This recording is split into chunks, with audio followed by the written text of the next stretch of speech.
This set I actually made in my roaster oven, and it cooked for almost 3 days. So you can see a little bit of that. I take scrape that. This is pumpkin. We're going to pressure can this because it's really cool that it's what a lot of people think of as trash. Hey guys, and welcome back to the channel. I'm Megan, and today is all about processing. So over the last couple of days, I've made some stuff that need to finish up processing, and one of the big ones is I made some bone broth, and I'm gonna kind of walk you through how I get that in cans. I've also got to do some lard stuff and pumpkin. Let me grab my broth and we'll start it. Not broth, that's coffee. All of these are beef bone broth. You can kind of see different colors. This one was made, is the oldest. It's been in the fridge, it's fine. This is a layer of fat. Those two were made together at the same time. Also got a layer of fat on top. This was made about the same time as those. This was made with my Instapot pressure cooker. When I make beef bone broth, typically I put it in my pressure cooker and I will cook it like the bones 3 separate times, 3 separate cycles, because they're not malleable yet. We haven't got all that collagen and stuff out of it. This set I actually made in my roaster oven, and it cooked for almost 3 days. And what I like to do for my bone broth is I like to put it in a bowl or a jar. I put it in jars this time, and skim off that layer of fat, because sometimes that fat will interfere with the jar sealing when you go to can them. So I like to be able to get some of that off. I don't necessarily get it all off, but I try to get some of it off. And what we'll do is we'll take all 4 of these jars. We'll put them in this big pot. We'll warm it all up to like a low simmer, and I'll use that to heat my cans, and then it'll go in the pressure cooker.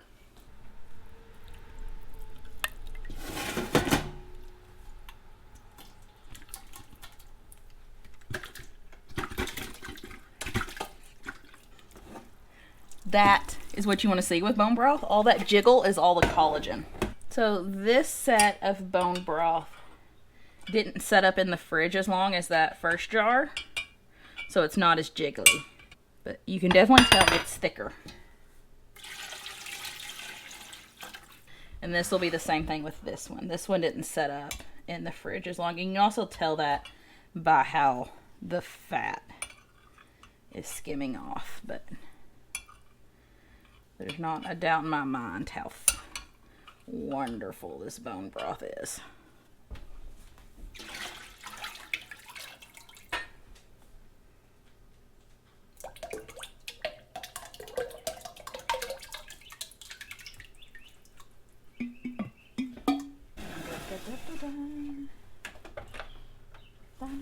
Our broth is nice and hot. Our pressure canner is warming up. So we are going to fill these. Where'd my cup go?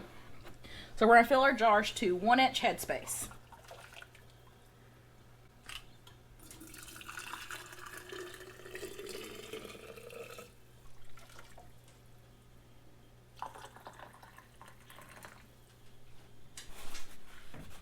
Gonna wipe our rims off, and these jars are gonna be hot, so be careful. Put our flats on. And then our rings to fingertip tight.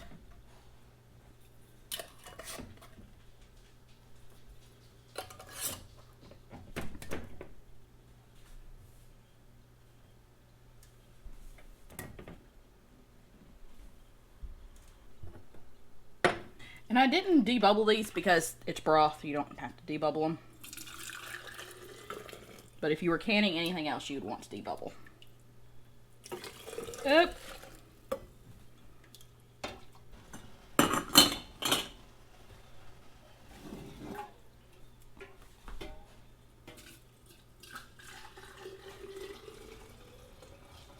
And there's just a little bit left in the bottom.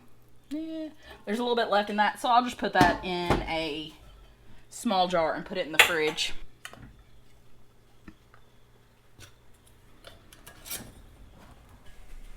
Now we load them in our pressure canner.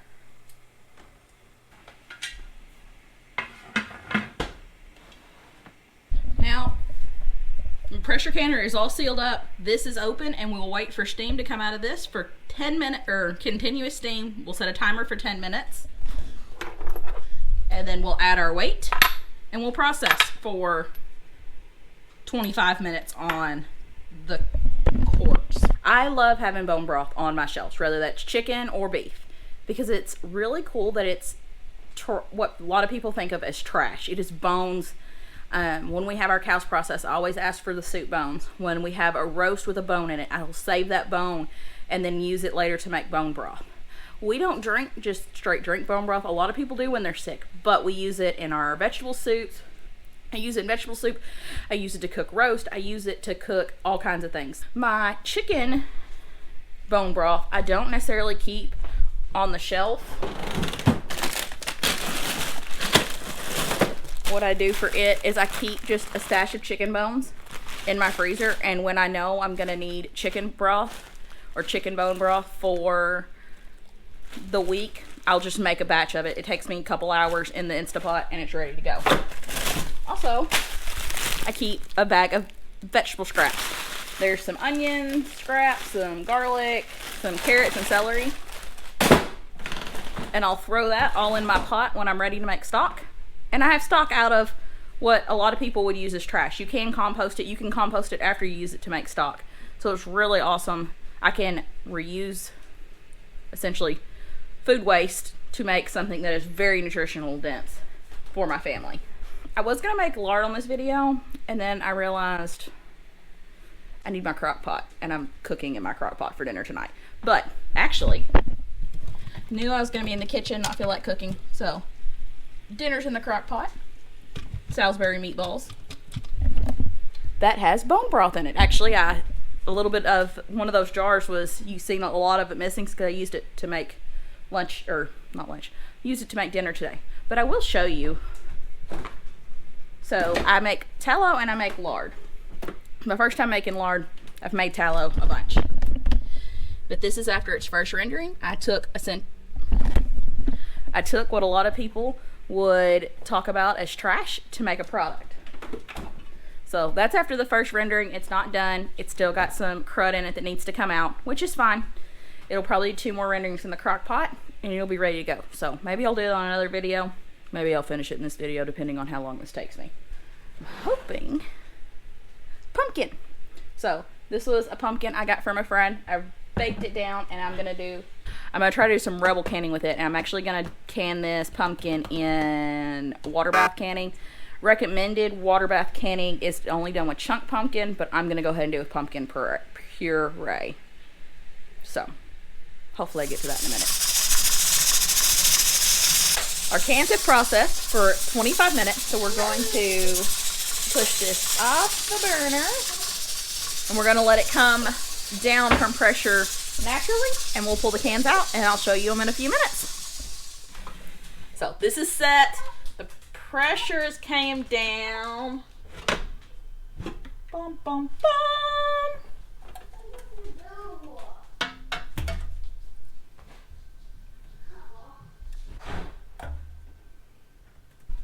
So several of these I can tell have already popped, but they are still smoking hot. So they're gonna sit for at least till tomorrow morning and let them cool completely down. We'll wipe them down and they'll be ready to go to storage. But look how pretty. And when I use beef broth, I pretty much always buy the giant at Walmart. I always buy the big ones, which is like 32 ounces. So that's what one of these cans are. And I made it all myself, and it's got so much more nutrients in it. Earlier I said I was going to water bath can. It was pressure can I was going to do of this. I was going to try to do those today, but the little one is up from his nap. The big ones are home from school, and I'm not going to mess with it. It'll get done hopefully tomorrow. But I got bone broth done today, and so we will come back tomorrow and we will do our pumpkin, and hopefully we'll have our crock pot freed up to also show y'all the next step in the lard process. So it is now the next day. Big kids are at school. Deacon is watching TV. We're going to start out with rendering our lard. So this lard, or it's going to be lard, has already been rendered once. So I took the raw chunks of pork fat and turned them to this. And you can see that is all the stuff we want to get out. So this was my first rendering. And what I like to do too is use these glass pans. And you can see this set is pretty clean. So what I do is after I render it the first time is the first scoops I take out of it, I put in a 9x13 pan because I can cut that into cubes really quickly and it's usually pretty clean. The second half I usually put in a bowl because then all the nasty stuff congeals down there at the bottom. So anytime I render beef fat or pork fat, I do about a cup, maybe 2 cups of water, depending on how much I have in the bottom. And that helps pull all the nasty stuff you want out of there down together. And it works for me. I'm going to grab a knife. This into chunks. And this is how I actually like to store my tallow. This is the first time I've done lard. But this is how I store my tallow. Is I actually go ahead, because I'm mostly making soap with my tallow, I go ahead and pre-measure it out and put it in Ziploc bags in cubes. So it's really easy to just grab a bag, throw it in there when I'm ready to make soap. My tallow is more of like a brick, and this is like softer, which makes sense because it's more like vegetable shortening. I wish I had a metal spatula. Get off there. I'm still in the bottom of this. I can still see a little bit of stuff I want to get out. Although this looks really good. Now, this one I want to be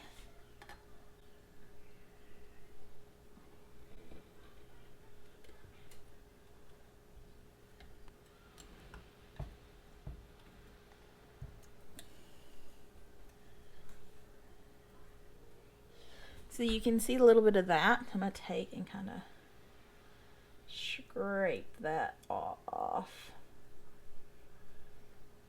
and put it in there.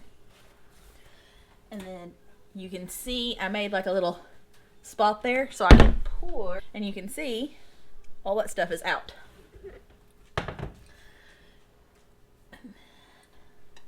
So that's pretty clean. So we'll just put that in there. Could see, yep.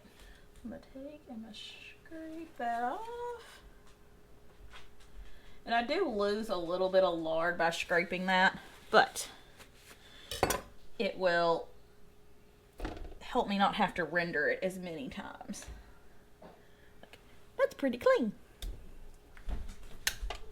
And now that will sit all day and render. Now on to our next task, because we like to multitask. This is pumpkin. I talked about it yesterday. We're going to pressure can this. This is a little bit of rebel canning, so it is not FDA approved. We're going to do it. That is up to you. If you want to do it, you can do your own research. I've talked to people that have done it, and so we're going to do it. I will have Reagan leave some links in the description of other people who have canned pureed pumpkin. So this has been sitting in my fridge for a couple days because I cooked it the other day. I roasted the whole pumpkin and scraped it out because I couldn't decide how I wanted to preserve it. I thought about freezing it, I thought about canning it, and I decided to can it. I didn't want to freeze it because we are about to get a half a cow back that is going to be rather large, and I need all the freezer space I can get. Although this wouldn't take up a ton, it would take up freezer space. So we're gonna can it and give it a shot. So this, I have already pureed this pumpkin with my blender.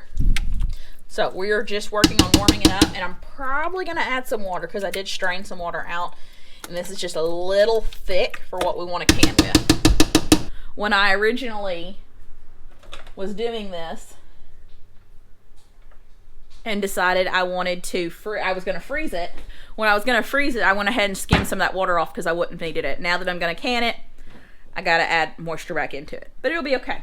But while that's heating up and stuff, I wanted to show you Here is our beef broth from yesterday. So that's fat that was left in there. And out of the 6 cans, we had 1 that didn't seal, so it will go in the fridge in just a minute. After I wipe, after I wipe down a little bit.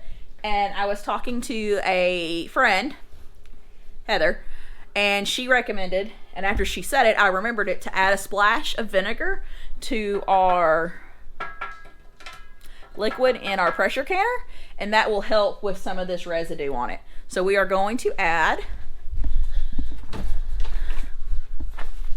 some plain white vinegar. It's hard to do this one-handed. This pot is not on, for the record. So we're going to add a splash. A splash of vinegar. Our beef broth did really well.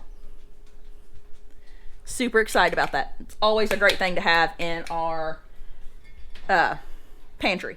So this is starting to release a little liquid. I'm going to add about a cup and stir it. And that should be good. And it's starting to kind of hiss and bubble and warm up.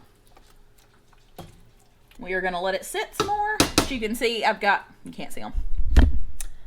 I am going to be using, what are these? These are like 1.5 cups. These are wide mouth ball jars. This is I think these are half pint. I don't know. I'm not good at this. I'm going to be putting my pumpkin in here. These are wide mouth. It doesn't really matter. It's just what I have on hand. This is the second time I've used these jars this year. Did a lot of jelly in them. And now they're ready to be gone again. So they're going to get pumpkin in them now. There's our pumpkin. I filled it to, most of them are filled to this little notch on there. And the big thing with this is you want to debubble it really well. We wipe. Make sure nice and clean. Put our flat on and our rings to about fingertip tight. Turn it on. And there's about 2 inches of water in here before I start loading. And that obviously rises some with the addition of the jars.